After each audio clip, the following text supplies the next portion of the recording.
Like it's a tricky week this week, wasn't it? There's such a big build up to that Toulouse game for the group, and then you get through it, so you sort of have this sort of emotional piece, and you're trying to get through another week then. So obviously with a team that have a 2-week lead into the game essentially. So credit to the players. I thought they were excellent this week, just how they went to deploy themselves. Some of the guys coming in for the changes, obviously to freshen things up and try and deliver for themselves the opportunity they have as well. Generally excellent, I have to say. So we're pleased to get through. Like it's, I don't think the score really reflected the game if you think about it. Obviously Sharks start well. They've a try chalked off the end. Missed a penalty before, turned a couple of shots at goal down before half time. So so we're pleased to get through is probably the point. But it was a little bit of a scrappy affair, I thought. But as I said, it was going to be a tricky week this week. We always feared, so we're pleased to be through it. The yellow card in the first half was a big moment again for the second week in a row, though. You kind of take full advantage, getting 2 tries. Credit to the players. They're seeing the space. On one, even Detroit is getting treated in the backfield at one stage, and so they're able to exploit some of the space that's there. That's been good.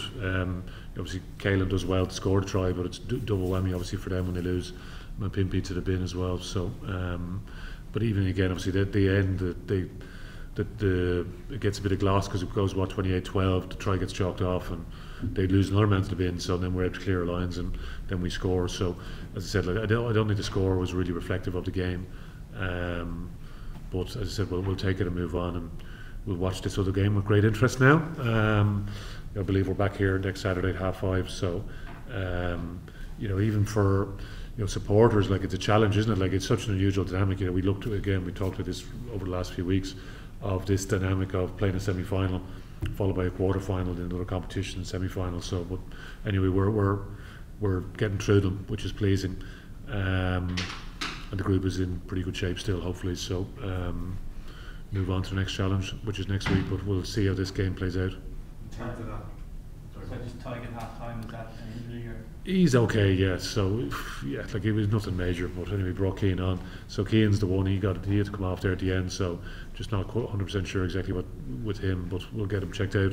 He's probably more the worry at this immediate minute, but hopefully he's not too bad. And just James Ryan, is he in a protective boot there before the match? Yeah, I was just told he is wearing a protective boot. I think he's just looking for a bit of attention, so yes. He's fine, James, yeah. He had a minor issue with his foot, but it's nothing major. Leo, you must have been pleased with the defensive turnovers at critical times during the game. They come up with some big plays at different stages, and that's what I say. Like the Sharks didn't really capitalise on some of the opportunities that they had. Would be my sense, and again they turned down a few shots at goal as well. And obviously missed that one just before half time after not kicking ones in front of the post. So we were sort of the beneficiary of some of those calls from the opposition, and as I said, but as you're right, the players go with some good turnovers at different stages. Even Big Joe McCarthy there at the end, just swimming through, getting the ball, taking it out at the end. So as I said, it wasn't far from a perfect performance from us, but it's enough to get us through. If you remember the quarterfinals last year, we had a big win against Glasgow, and there was lots of really positive things in that game, but then we weren't able to turn around the following week against the Bulls. So we just need to learn from the past, would be my sense at this exact moment in time. So try and learn from the past, how you back up that quarterfinal into a semi-final. So again, we'll see how the group are. There's a couple of guys were lucky to not feature this week as well, so they'll come back into selection mix now as well. And it's great that we have another game to look forward to here at the Aviva. So as we talked about all through the course of the season, so get to this point with this sequence of playoff games, and here we are. So it's great to be involved in another one. Some big games from some of the backbone of Leinster, Deegan, Carnage, Milne, and what have you. Yeah. I thought Dave was great. Mikey Milne, really positive performance. Even come back on the end there as well. Porter moving back to tight head. It's been a while since we've seen it there, but he looked pretty efficient. Max gets in for a good try as well. Yeah. So who's the other person? You mentioned somebody else. But it's good, yeah. But that's what we talked about even yesterday. It's just the squad part. And you know, that we all felt that, like, as a group, coaches wise, like you would be doing the group a disservice if we didn't make changes and freshen things up and bring that fresh energy.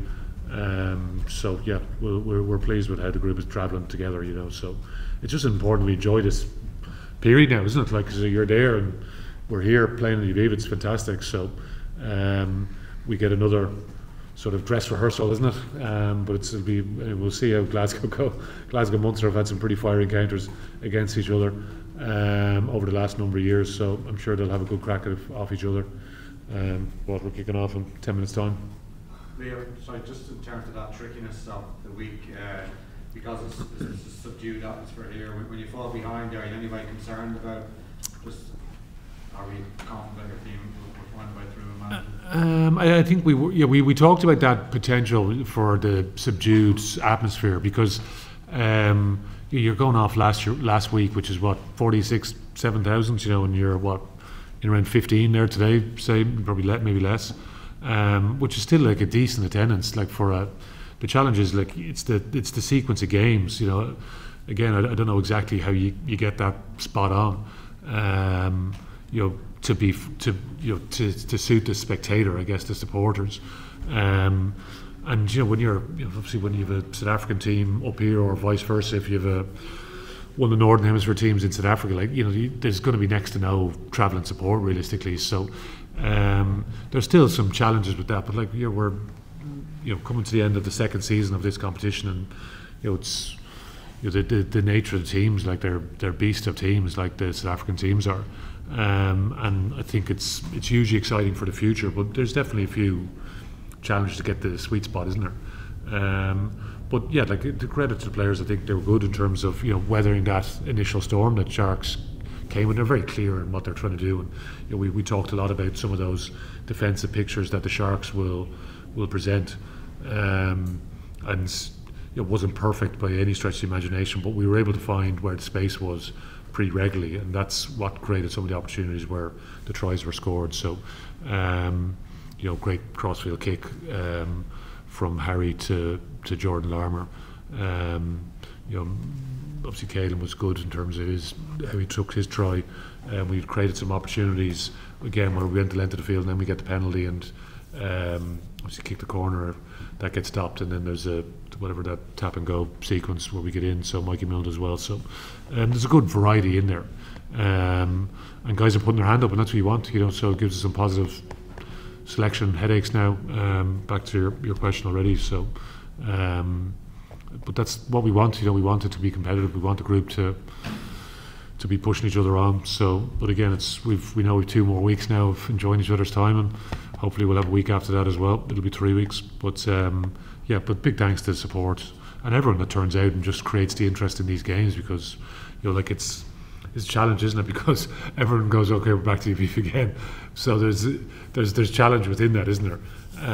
So for us, it's just trying to keep it fresh now.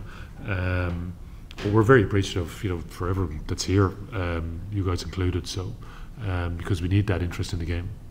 Leo, just quickly, one of the criticisms that have been levied against Leinster over the past couple of seasons is an inability to deal with physicality. And I mean, the La Rochelle final last year and Bulls semi-final, there was a physicality issues there. It seems like in the last 2 weeks in particular, you put those issues or those debates to bed a little bit. I mean, you were very dominant against a very powerful Sharks team today, dominating all the physical areas and those carries. Is that something that you've particularly been targeting, or what's your comments on that? Yeah, definitely. Like, you know, it's. Yeah, like, I think you've seen the guys, you know, how they've fronted up this season, whether it's with Leinster or a lot more guys with Ireland as well, you know.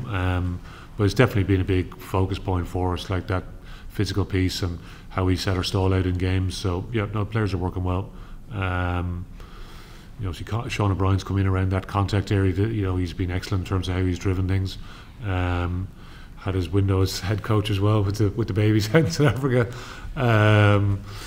Yeah, but the coaches have been great now in terms of driving that, you know, because it's, you know, the game of rugby is very complex, but it's quite simple at the same time as well, which, because it's based on a collision point between attackers and defenders, and, you know, guys have been working away in that area well. And then were you happy with the way that the scrum performed after the Sharks rotated the front row? I think you won 2 or 3 scrum penalties immediately after the rotation of the Sharks front row. Are you happy with how your reserve front row performed? But then on the reverse side, the Sharks were dominant in the scrum before they rotated their front row. So what are your thoughts on that? Yeah, well, I thought the scrum was messy, and some of those calls could have gone either way, really. The toy is on for 20-25 minutes, and he goes off, and so Sadie, when he comes on, is pretty fresh. So he gets a little bit of reward at that stage. They're so tight, some of the calls, don't they? I'm thinking you're at your Leinster hat on, and you're looking at the angles of where's their tight head going here. There was one both sides are sort of whipping around, and Sharks get the call there as well. And again, that's there's some of those calls are incredibly tight, but again, we're pleased with how we problem solve. There's different changes for both teams as well, and I thought we looked pretty strong then as in the last 15-20 minutes of the game. So that's pleasing. But yeah, there's a ton of experience amongst our front rowers. Even Keane's moved across the tight head this week, and when he come off, Andrew Porter's finished the game as a tight head. All muscle memory kicks in, and he does his job. So Mikey Milne, fair play to him, he comes back on after his 20-25 minutes on the sideline. So the guys are working away well, and Robin has been excellent with those guys.